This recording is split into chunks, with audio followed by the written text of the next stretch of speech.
Joero tukwate gwe. Balambudde omukyalo ono balo yajja wano Katonda bamujjengula bwensi naye kitalo nnyo ddala tubasaba oba tusaba omwoyo gw'omugenzi Katonda agulamuza essa bassebo ne bannyabo eyo nga nvuddeyo ndi mwami wa Ssaabasajja Kabaka yakwasa ebbendobendo lino okumulamulirako ng'omutongole we asooke okwetonda eribeene Ssaabasajja twakuumye bubi omuzaalawo endago n'atufaako bassebo ne bannyabo mukyala Ibindago betulina omwogerako bingi naye mufunze nanzigenda omwogerako byebyo ndakusaba omwoyo gw'omugenzi Mukama agulamu ekisa era abantu abagenda osula wano basaba mwekuume bulungi situte eri ggulugulu era omuntu asumira okukwata ku kintu ky'omuntu manya nti wano w'oyo linfu kiki kikyamu wandyese lunguludde mpolampola n'ogenda wamanyirira okukwatira mu nsawo z'abannammwe naye si wano olwaleero singa onaakwatibwako kanakujjutuka naye simanyi ti n'otuma omuntu ojja sobola omukwatako nga tolinakukwatibwako webalimisa MC Mukama wange engalo zizo defense era defense wabadde ayogerera mukwano gwaffe anaabanga atuuse nolwekyo mu ngeri ey'enjawulo bodde ya mukwano gwaffe nga etuusibwa wano eno mujja kukkiriza kabonero ak'okulaga respect nga tulesiivinga mukwano gwaffe tujja kuba nga tuyimirirako era mukadde waffe ali mu byuma alina obuyimbawo bwe yateeseteese obujja okuba nga kubwa mpolampola tekitugaana okwaniriza mukwano gwaffe nga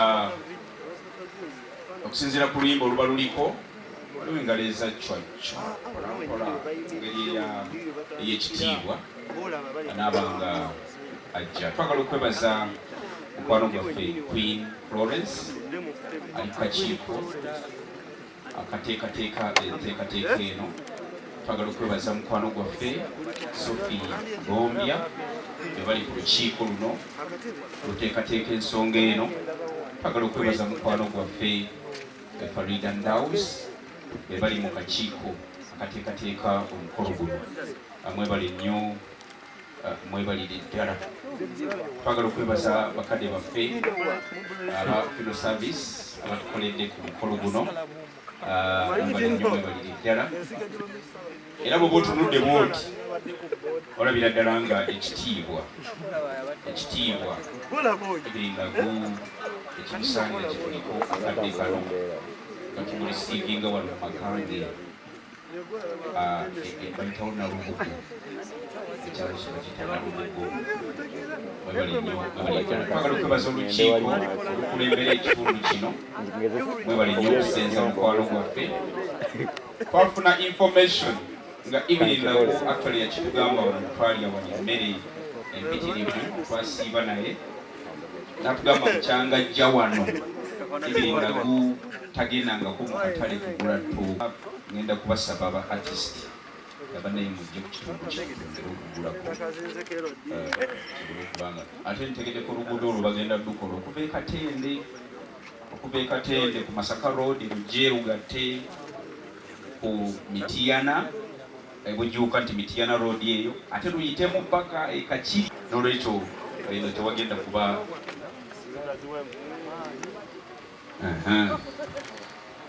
sebo DJ ndozo hizo kugira ngo twalamu mpolampola okufiira ey'ensonga Mpolampola boy tuliko twategeeraganye netugamba tujja kusukako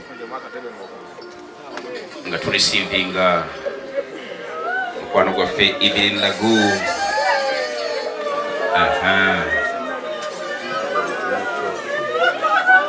mu kiseera kino mukwano gwaffe Ibirilagu atuusiddwa mu makage wano we tuli e Nabiwoobe.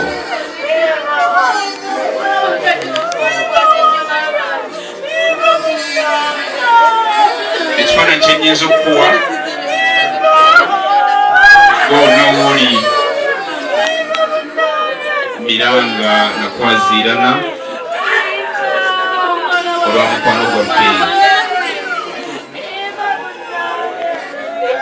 Ibirilagu. Sebo DJ sabiddwako bannamawulire nti kasawundi ako kajjeemu bana copyright nayo kitegeeza bingi.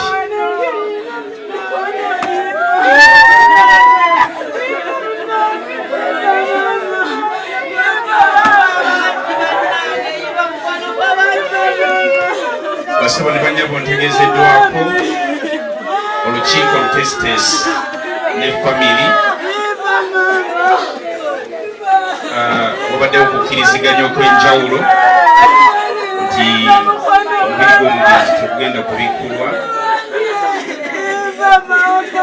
olw'ensonga zitagenda kwogerwa, naye olukiiko lukkiriziganyiza ne famiri kigenda okuba nga kikolebwa. N'olwekyo twagala kusaba bakadde baffe abagenda okulembera ekitambiro kya misa, tugenda kuba mukwano gwaffe Ibirilagu yatuvudde ku maaso olunaku olwaleero. Twagala kwebaza buli alina kyakola era alina kyakoze okulaba nti tukwasa obulamu bwa mukwano gwaffe. Naye omukono bw'ati naaba ng'asazeewo ebbanga lyeyamugerera okubeera ku nsi eribanga lyaweddeko olunaku olwaleero. Era tugenda kusaba bakadde baffe bagenda tukulembera abagenda tukulembera mu misa ndowooza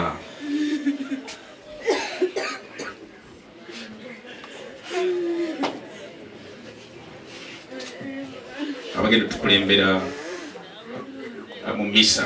Tugenda kusaba bakadde baffe yonna gye muli mbeere nga tusemberako mpola mpola tusobole okufuna okusabira mukwano gwaffe. Twagala kwebaza mu ngeri y'enjawulo kampuni ya A+,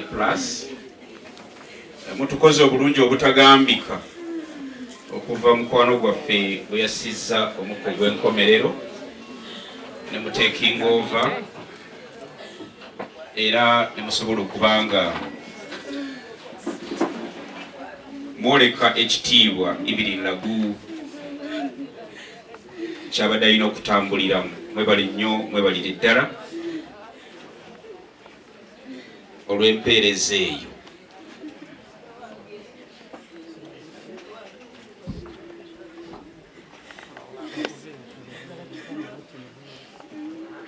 Agenda kusaba mukulu Bosa Serunkuuma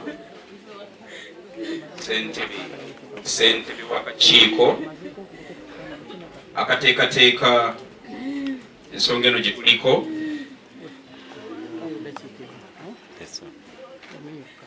obeere ng'ojja ate tubeere nga tulambikibwa okusabira munnaffe gwe tugendako. Naye temwerabira enteekateeka eyabadde esoose okutegeerebwa mutegeezeddwako nti olukiiko bwe lutudde ne famiri ekisalibwawo nga tugenda kusula wano olunaku olw'enkya tugenda kusiiba wano era tusulewo. Enteekateeka nga bwetera okubeera titugenda ku National Theatre nekikyusibwamu era tugenda kubeera wano. Olwekyo tukuba omulanga eri bannayuganda mwenna abadde ateeseteese nti nze njagenda ku National Theatre mukwano gwaffe kkiriza tugenda kubanga tusigala mu mumakaga Evelyn Lagu enteekateeka zonna bwe zigenda okubeera era okuva wano ate tuba tumutwala mu bijja by'abajjajjaabe e Kalungu okusobola okulaba nti aziikibwa ku lunaku olwokusatu. Lolwekyo mukkirize mukadde ffe Gosa atubuuliremu ekikati kituzaako okukola kyemmanyi nti tugenda ndoza kusabira mukwano gwaffe ate tulabe kiddeko.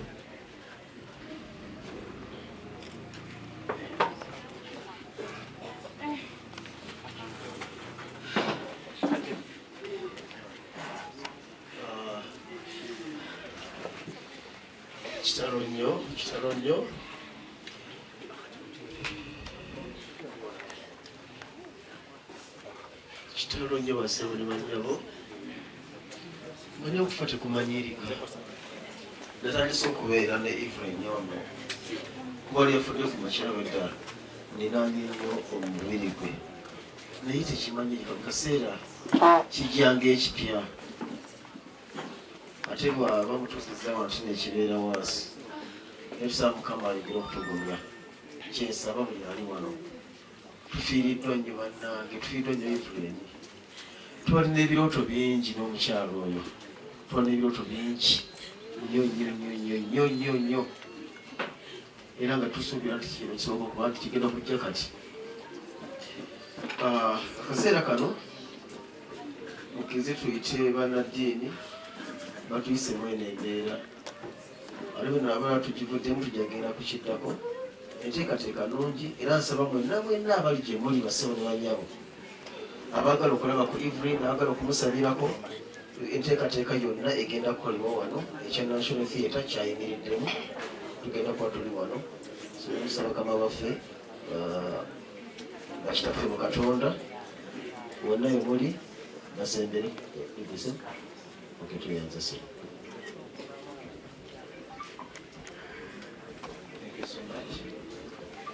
Praise the name of the Lord. Praise the name of the Lord. Amen. Mukama yebazibwe. Mukama yebazibwe. Ensonga lwaki mbabuuza nekino with such a greeting because Evelyn was now saved and this was our way of greeting. Hallelujah. Hallelujah. We are going to use very limited time. I'm going to speak to us and after then we are going to pray for our body. And I want to believe the Lord that the heavens are going to receive her in great joy in the name of Jesus. The Lord is good and all the time. Okay.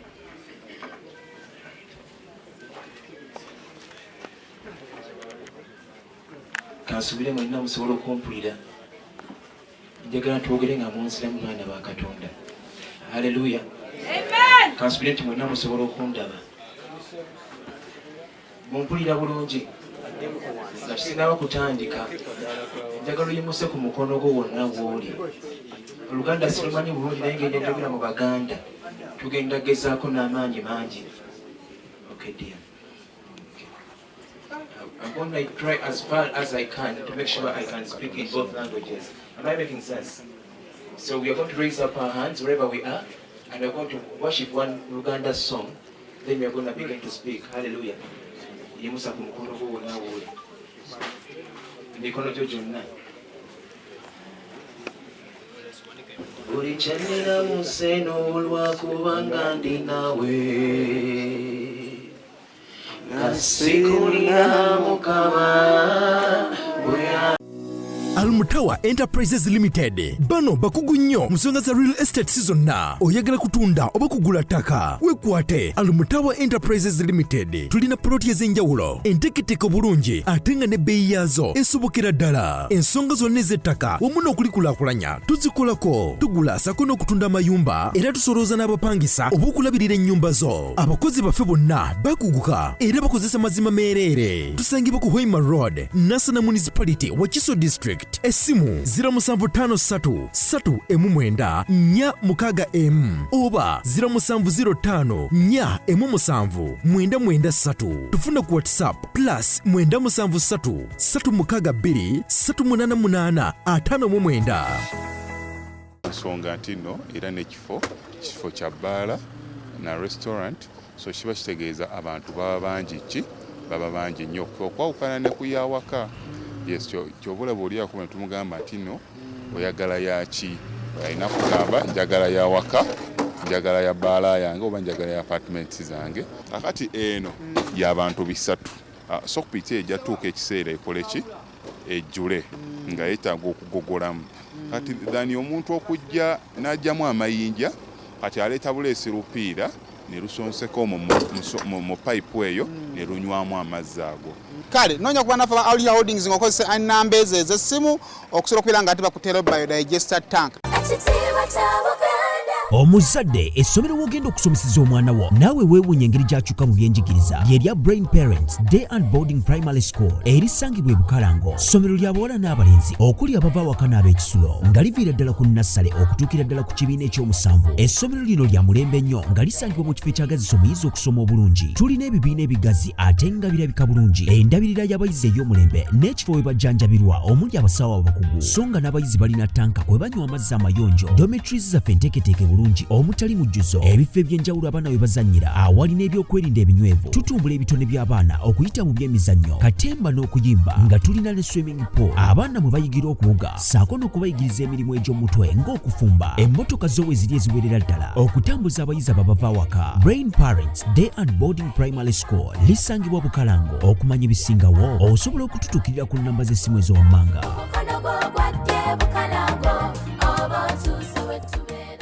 Mbalamusizaako nnyo bannyabo ne bassebo nga nsinzidde wano ku Rosemary Beddings. Ate nga Rosemary Beddings esangibwa wano e Kasubi ku Bitaala. Rosemary Beddings nga ffenno twakuguka mu kisenge era ng'omukyala yenna ali eyo okukubiriza leka kuyingira kisenge nga nawe kenyini bwe weetunuulako teweesanyusa, wabula nga teffe tulina obunayiti obulungi nga bannaye ne munno bwakutunuulako naye bannange awulira nga zeemu amaanyi. Abaami nammwe tulina obwammwe, leka kusuula ng'omusota ng'ate wano eno tulina nights ennungi eri ez'abaami n'ebintu bingi nnyo bye tulina wano ku Rosemary Beddings. Ky'oba okola ennamba eri ku screen kw'oba okuba oba tusindikira ekifaananyi ku WhatsApp kyonna ky'oba weetaaze ate nga tuderivaringa Uganda wide. Wonna w'oba tugenda kuba nga tukutuusaako eby'omulembe eby'omutindo okuva mu Oyagala okwongera ku byenfunayo? Tukuleetedde online business. Munnayuganda naawe awangalira mu nsezi enjawulo. Omukisa guguno okwekolera ku ssente ng'okolera wooli nga kiweetaga essimu yo oba kompyuta nga birina internet otandika okuyingiza ensimbe. Tuzze okuyamba gwe ayagala side income, ayagala okukolera ewaka, akooye okukozesebwa, naawe atalina mulimu. Tulina abagenda okuyambako okuyisa mitendera gyonna naawe otandikewo online business yo weenogere ku ssente. Tufune ku website yaffe eya www.jamimamirembe.com. Tukubire oba tufune ku WhatsApp eya +44 794 901 M033. Ku Facebook tuli mu linnya erya Jami Dimenta.